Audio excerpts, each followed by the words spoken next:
Hello everyone and welcome to a new video. Today we are starting a new vlog where I'm going to read my SPFBO 10 batch or SPFBOX batch, which I'm going to explain now what it is.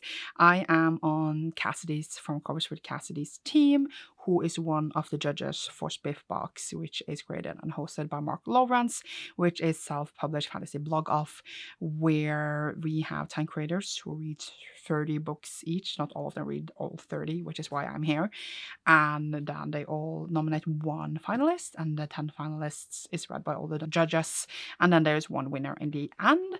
But obviously there's 300 books to get through before you get to the final 10. And I am reading 10 of them. And there's also other people on the team, amazing other people and book creators that I will link down below, who is doing reviews for Cassidy's batch. And we are like, there's always 2 creators that reads one of the books of the 30, so that it will get a fair shot, because people have very different tastes. And I'm going to read my 10 in this vlog and then do a review for them, and then nominate one as a semi-finalist for Cassidy, who will read the final, is it 6? I was doing so well until I forgot numbers, but there's a final number that Cassidy reads, and she will have a vlog where she picks her finalist. So I actually already started this vlog in my head yesterday, where I read my first book, which was Tale of Tales. Sorry, I'm just double checking because it had an undertitle as well, and I just like completely forgot what it was. So it's Tale of Tales Part 1, A Strange Bunch. It seemed to be like a string of like short books, because I do believe I saw it was like 6 of them, and I would double check that. It is 3 so far, but I felt like I saw more on Amazon, but I might be completely wrong. It is by Nicholas Stefan. It was very short, like 200 pages, but on my like ebook it said like 146, so I don't know how well you would take that. I find pages digitally and not digitally very confusing sometimes. It says it is an epic fantasy saga, which is definitely like what like feels like a long epic is being told. So this first installment didn't feel like I was gonna say full book. It felt like a part of a huge story that is just dubbed as book 1, which is like fine, but it made me feel like nothing was concluded and we didn't really go anywhere with the story. We have a main character, Sanka, who, well, basically she loses everything. Her husband goes down and everything, and she also becomes blind, and then she goes on to this journey, and we meet other people, and like kind of collects other people that turns into this group. And I just didn't fall completely for the story. I didn't care that much for this journey. Writing kind of took me out of the story a bit. I wanted to be invested because, like, in theory, there's nothing wrong with the premise, but it just couldn't deliver on anything that, like, had substance for me to be invested in the characters and the story. And again, like, since it ended really, like, in a nowhere, it is like, I'm comparing to, for example, like The Hobbit. It would be like having the first day when they are out on the road and the hobbits and then nothing else in a way. So like it didn't like give enough for me to bite on.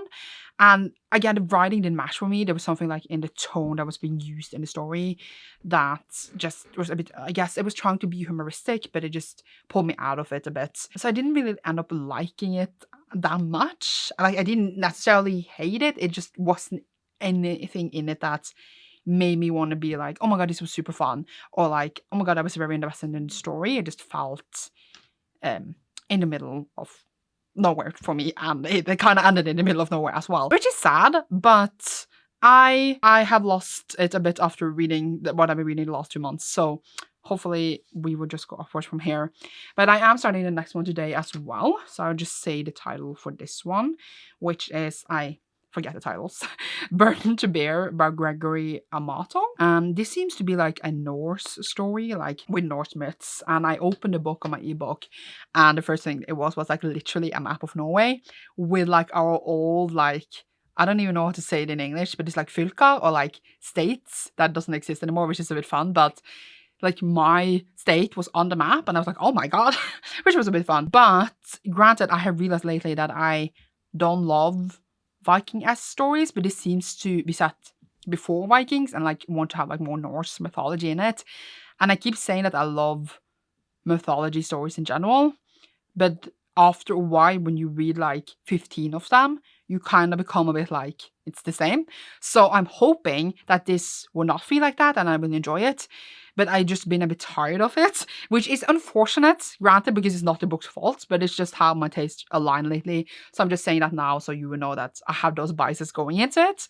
But hopefully it will surprise me and be a good ride. I am traveling today, but I will still upload this vlog in between everything else, hopefully. But we shall see when you see me next. But yeah, let's start this SPFBOX journey for me. I am very late because I procrastinated. Hopefully, everything will just work out. It will just work out. Yay! Okay, so I finished a couple more, and I thought that obviously I need to talk about them. If not all right now, then a few at least. So I finished Burden to Bear by Gregory Amato, which I talked about last time. And it was, as I said, about Vikings and then living with like the Viking gods, not the Viking gods. I mean, they are the Viking gods, but like the northern gods, etc. I just didn't care for the story. I feel like it's a bit unfortunate, really, because as I said, I am like Viking stuff and like names in that just like disturbs me in a different way sometimes because I am from Norway.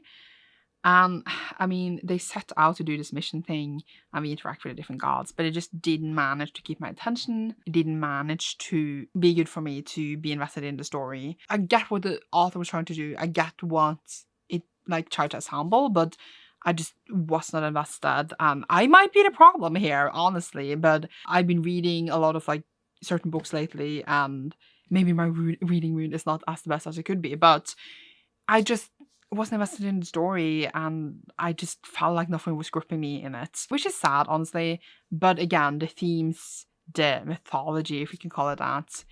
I used to be a person who really enjoyed mythology stuff, but then, as I mentioned earlier, that when you read a certain amount of it, it just becomes a lot in a way. And I just felt like that here, and I just felt like it wasn't even used in an interesting way, so that even kind of made it more disappointing. And I just couldn't care enough for this book. I'm really, really sorry. I feel really bad. But we can talk about the next one. We can. I am looking for like something to grip me. Something to where I'm invested in the story. I'm invested in the characters and the world and anything. And I feel like I just haven't found that. But the next one I read was Tall and Dark by Susanna Rowntree. And this one is a bit different kind of vibe. It's more like paranormal. We have a main character who can commune with ghosts. She's doing a seance and we're going out on this investigation. So it is, you know, a different setup at least. We have vampires. It is historical. And again, I wanted to be invested in the story and this world and this setting. And again, I wanted to be invested in the story. I wanted to be invested in like what was going on, and it just couldn't capture me. The characters fell flat, the storyline, the world, it wasn't anything in here that grasped my attention and wanted to make me hold on. And I was just like, come on, give me something to work with here. And I just didn't manage to do that either. And I feel like I'm like repeating myself and I'm not explaining like in detail as to why. I just find it hard to explain like the exact reason because it's just like when I kind of don't care about anything, I just sit there and I don't care about anything. I'm just kind of waiting for anything to be like, oh my god, this is interesting. But like when that's not happening, it's just hard to put exactly on words as to why. So yeah, this wasn't it either. I generally, I guess like also like sounds and like ghost stuff, they need to be a bit particular, I feel like, for me to enjoy them. But I was thinking about some now that I have enjoyed and enjoyed like them, but I need to capture that atmosphere of like spooky in a way that makes it very interesting. And I don't think that this one managed to do that either. I'm sorry. So I feel like I'm just talking about everything rapid fire, but like I don't feel like I have anything to expand on. So the next one was A Black Crown by John A. Douglas, which was a bit interesting in a way that it followed orcs. And I feel like usually in fantasy settings, we don't like have orcs as the main characters. I mean, I have played World of Warcraft, so obviously orcs is an interesting race overall. And I feel like they're like normal in like fantasy stuff. But I guess we don't really follow them. Like, yes, there are orcs in like the Hobbits, Lord of the Rings, but they're, you know, evil. And here we follow the orcs as like the main race, like we are orcs. And that was interesting. I like that. It's basically, I'm just trying to read like quickly through the synopsis to explain the plot better, but it's like basically orcs politics. Like there's things moving with the family, with the war, etc. So we have stuff going on with the orcs. And I wanted to be invested, but again, I just couldn't care. I wanted to care. Like we had different aspects and different characters that I thought could have been interesting, but it just felt ultimately flat for me. I almost, I was going to say, forgot we were following orcs. I mean, you know, Legends and Lattes, we have an orc main character, and I just felt, I guess, that was more present in that book as an example than this one. And I found myself not being able to be invested in these orcs politics. They were very dry, and I wanted to care, and I wanted to feel the adventureness and like the funness of being, you know, a different race than I guess is normal that I usually read about, at least. But I just couldn't fall completely for it. I wanted to root for this story and this journey, because we do have our main character like coming out of exile after many years, and I just feel like it could have carried a good story, but it just ultimately couldn't again. And I feel negative and sad about this whole thing. But I am waiting for something to kick me in my balls that I don't have, you know? And I just feel reserved and very strict. And I apologize again. Totally accidentally, I just kind of read a lot of books because I was away, you know, in Oslo. I said I was leaving for Oslo, and then I was going to update there, and then I didn't because I'm an idiot. Didn't feel like vlogging there. I was exhausted, and it was a whole thing over there. But point is that that's why you're just getting a lot of updates right now. Maybe I should have separated them. Who knows? But I did read Halland's Ballad by Ian V. Cornray. And I'm saying ha because they use the letter a, which is a Norwegian letter. Or not Norwegian letter, but Nordic letter. I mean, do they have it in any other alphabets? I do not know. They had Norwegian names here. One of the Norwegian names is used as a curse word.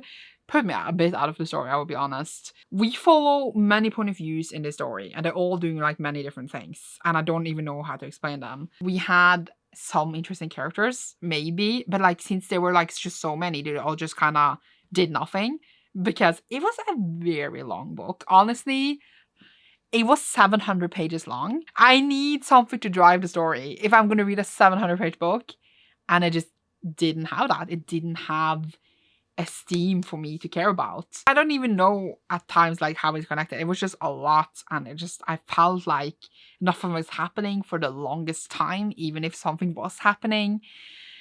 And it was a rough one for me. It was not at all for me, honestly. I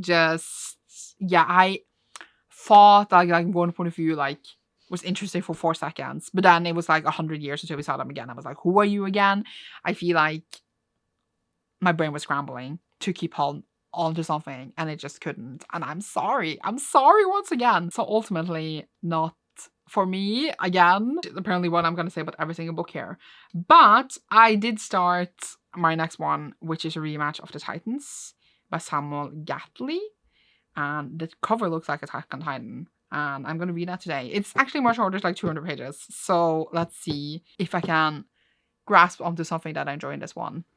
Because so far, it's not looking amazing for me, which is sad. Hello. So it has been a few days, and I have finished more books. So I thought that because it has started now, what to do a bit. I was reading Rematch of the Titans by Samuel Gately, and I honestly did not love this as much. It was really weird. It was like starting in the middle of a book. I do believe that we are like fighting titans or whatever, and we were just different characters talking with each other, and it was like literally starting in the middle of the book and then ending in the middle of the book. It just like didn't come to anything. I didn't really get what was going on. It was just really weird, and I did not enjoy myself. And I don't think I need to say more than that. Like, you get the gist. I was just sitting there like confused. It was a short book at least, which granted was great, but it was just not a book for me. It did not work for me. So I'm sorry, and we can move on to the last Lunar Witch by S.F. Hannah. So this one we do have a witch, and she has like kind of power she can't control that well. And then it just, I was going to say, it turns into this turbulent plot for her because of this. And I guess I enjoyed this more than some of these others here, but it was still just like, for me, the story wasn't engaging, and the writing didn't capture me as much for me to care that much for the story once again. I wanted to care for it. I wanted to, I don't know, I like a witch story. I do remember last year I also read a witch book, I think, for like to choose a semi-finalist, and it reminded me maybe slightly of that one. But that one had like a bit of pumph in it that like made it a bit like funny and more engaging to follow. This one was a bit more messy, and I was just like, the threads were just like spreading a lot, and I wanted them to come more together and just feel more connected, and just overall care more for the story. That's a really loud bird. Didn't feel that much connection with the story or the character, sadly, and I just felt okay by the whole thing. But yeah, I feel like that was the two I want to talk about right now, and I'll go into that later, and we should wrap this thing up, I think. So let's talk about the last few ones. We have Father of Constructs by Aaron Renfro, and this one is a RPG lit novel, which means that there's like a progression they build upon themselves in magic wise. So we follow like a really, really weak person, aka a bit like solo leveling, and then they go out on this like quest adventure thing and things change. And I actually really enjoyed this in the beginning. Like I enjoyed like seeing like the stats and like the name of the creatures and the threats and the weaknesses and stuff like that. I found that part really interesting. It had a really good concept. I was actually really enjoying myself. And then it was kind of boring. It was actually very disappointing that it was boring, because like I thought it set up a really interesting story. I thought it set up an interesting concept. And then I was just kind of bored because nothing was done with it. And like when a certain thing played out, I was just sitting there like, really? And it kind of like ruined itself, I would say. And I am sad about it because it was more interesting, I feel like, than I felt about these others because of like the setup RPG aspects of the story, because like that is apparently something I really enjoy compared to like when I talked about earlier like Lord of the Mythologies, which I really don't enjoy that much. This one had stuff that I enjoyed, but like because the plot and the characters became so interesting and boring, and I was done in a way that I felt like it ruined itself, I just couldn't get behind it anymore, and I didn't have a good time anymore, and I'm sad about it. So I ended up not loving it as much. Boo. I then read the next one, which was Millennium of the Ocean Serpent by Seth Hobbs. And this is literally like supposed to follow like the prequel to another series by the author. And this one is like the first book in that prequel. I thought we were going to get the whole Millennium in the tiny book that we had, but it was not. So we literally followed the Ocean Serpent King, who like comes out of his ocean, and the people are like, oh my god, are you the Serpent King? I am so wet for you, because that literally what happened. He just met people who was horny on him, and then he had sex, and then he eventually made a child who I guess is gonna like move on with the story of the Millennium of the Ocean Serpent. And then it just kind of ended basically almost mid-sentence, and I was sitting there like, what is going on? The way this was written was so bizarre to me. Like it had so many like question marks. You know when you're texting and you're questioning something and you write a lot of question marks, like 3 question marks? It did this in the book. And like with I don't even know what it's called in English, but like with the exclamation mark, that's what I want to say.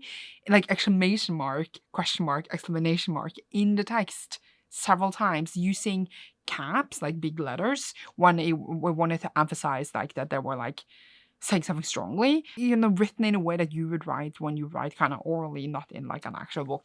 So the writing took me totally and completely out of the story, and I just could not follow it. And the plot and story itself was weird and a bit like, I was like almost creepy to me, the way it was sexualized and these weird sex scenes that I had to live through. And then it wasn't interesting about the serpent, honestly. So I was just sitting left there with like, but yeah, I'm so glad I read this. Yeah, I did not have the best time with this. So the last book I read was The Blood of the Houses, Volume 1 by G.A. Garza. This is a really, really long book. It took ages to read. According to Goodreads, a version of it is 900 pages long. And it was really, really, really long. And it never ended. And you could say it's a bit like Game of Thrones-esque, with like different houses and like different politics and different characters. But in the regards where I love Game of Thrones, and it is one of my favorite things, I feel like this failed in those aspects. It did not have the interesting aspects that Game of Thrones has, and compelling characters, good writing, and just like a world to dip yourself into that you feel you are in. Here was just like a lost in the sea of characters, and it was so many of them, and I wish that I had better overview. I wish that I cared more for them, because honestly I felt like there was something in it that I wanted to explore more, but I just didn't get a chance to because there were so many things going on, so many characters. So overall, I just felt in the end in a way, because I was just frustrated because I didn't like get that good overview that you eventually get. Like, you read a Game of Thrones at the beginning, it's super confusing, but then after a while you get the full picture, and here I felt like you never came to that point. So I felt frustrated in the end of this. And overall, in the other SPFBOX videos I have done like the rating for that. I gave all of that because we do use like Cassidy's rating thing, but I realized that maybe for this time around it is not like a lot of point of me to do this. I did feel like there was some elements in these different books that I could enjoy. Like, I wanted to enjoy more of like the I was going to say necromancy, but that's not a word. Clairvoyance part in Tall and Dark. I wanted to enjoy more the witch part in The Last of the Witch. I wanted to enjoy the RPG elements in Father of Constructs, and I wanted to enjoy the Game of Thrones elements in Blood of Houses. Like, there are elements in the different books that I feel like was present that I could enjoy more, but I never fully got to enjoy. And I just know in my bones, for me, that none of these books have a semi-finalist potential, and definitely, sadly, then not a final potential after all. And I do feel a bit bad not nominating anything, but I talked to Cassidy and the others on the team, and they said it was fine because, like, we don't want to force Cassidy to read stuff that she probably won't enjoy. That is why we are here. And I'm not saying that, like, obviously authors work hard with the books, etc., but none of these books were for me, and I didn't feel that I enjoyed any of them particularly. My enjoyment was very low on all of them, even though, as I said, there are elements in the different books that I felt like I could have enjoyed more if it was written in a different way, if it had more compelling characters, if it had better writing. But overall, I'm just sitting left with like, what did I spend my time on? I'm so sorry. I'm so sorry. But I did get through them, and it is over now, and I am therefore not nominating anything, which means Cassidy has an easy time picking out from her other semi-finalists. So check out that when that is ready, and I shall go now. And I hope you enjoy this short, repetitive, me feeling very like about all the books vlog. Leave a fantasy emoji down below if you enjoyed this, because it is self-published fantasy blog off, and you should see me soon in a video. Thank you so much for watching. Have a good evening. Goodbye.